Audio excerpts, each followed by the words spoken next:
Afternoon everyone, my complete online welcome to you again. फिर से एक बार स्वागत है अननोन फैक्ट अवेयरनेस में। आज हम बात करेंगे फादर्स डे की। तो सबसे पहले wish you all happy father's day.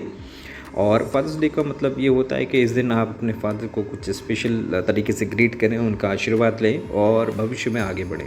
तो यही कामना हम भी करते हैं आप सबके लिए।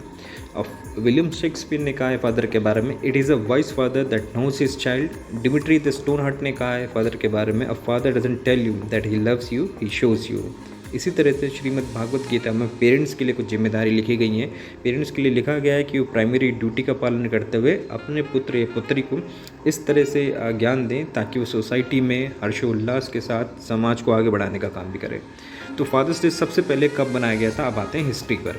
इसकी शुरुआत हुई थी 19 जून 1910 में। फादर्स डे तब से मनाते हम आ रहे हैं। और वाशिंगटन जो है अमेरिका में, राइट, तो वहाँ से ये बनना शुरू हुआ था। और इसकी शुरुआत हुई थी सोनोरा स्मार्ट डॉट की वजह से, क्योंकि सोनोरा स्मार्ट डॉट के जो फादर थे विलियम स्मार्ट, उन्होंने उनको पैदा तो उन्होंने किया था, लेकिन जो उनकी मदर थी वो बचपन में ही गुजर गई थी, राइट। तो उसके बाद एक पिता की जिम्मेदारी थी, क्योंकि तब ये बहुत ही ज़्यादा और था कि एक पिता अपने बच्चों को इस तरह से बड़ा करे, ताकि ये माँ की जिम्मेदारी मानी जाती थी। तो ये कुछ अलग था।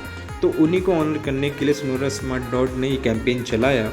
और इस कैंपेन को चलाने के बाद इसको इतना ज़्यादा पॉपुलर हो गया ये कि प्रेसिडेंट जो वुडरो विलियम्स थे, उन्होंने इसका आइडिया सैंक्शन कर दिया कि फादर्स डे हम मनाएंगे 1913 में। उसके बाद जब ये और जो गेन करा इसने मूवमेंट, तो एक कमेटी बनी 1921 में वर्जीनिया में, और दूसरी कमेटी बनी न्यूयॉर्क में 1936 में, यानी 1936 में। इसमें थोड़ा और आगे बढ़ते हैं तो 1966 में आते आते प्रेसिडेंट जो लेडन जॉनसन थे, उन्होंने इसको डिक्लेयर कर दिया कि हर जून के हर तीसरे वीक में थर्ड संडे को ये हम मनाएंगे एज एन फादर्स डे।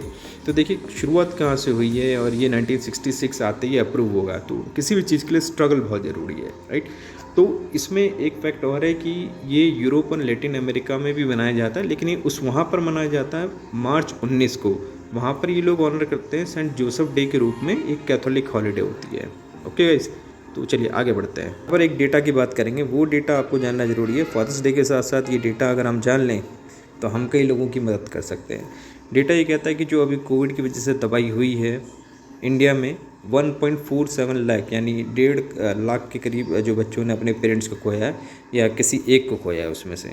लेकिन अगर हम बात करें लैंसेट डेटा की, जो कि एक बाहर की ऑर्गेनाइजेशन है, उसने कहा है कि 1.47 या 1.50 नहीं, लगभग 19.2 lakh children in India lost one और बोथ पेरेंट्स ड्यू टू कोविड-19। ये उनका डेटा है। तो बहुत ज़्यादा डिफरेंस है डेटा में। और इनिशियल ये भी जो हुआ था मार्च 2020 से 2021 के बीच में इतने लोगों की मृत्यु हुई है। लेकिन हालांकि इंडिया ने इसको खारिज कर दिया है। उन्होंने यही कहा है कि नहीं, ये डेटा इनकरेक्ट है, और करीबन 1.50 के करीब ही जो डेथ हुई है। लेकिन इसके अलावा लेंसेट ने ये भी कहा है कि ऑल ओवर वर्ल्ड में 5.2 मिलियन चिल्ड्रन लगभग खोया है, या तो पेरेंट्स या केयर गिवर कोई एक खोया है। अभी डेटा कितना सही है कितना गलत है इसमें नहीं जाना चाहते। एक कंट्री ने इसको अगर डिनाई कर दिया है, और वो भी हमारी कंट्री ने, तो हम अपनी कंट्री के साथ ही जाएंगे। ठीक है guys, okay, thank you so much.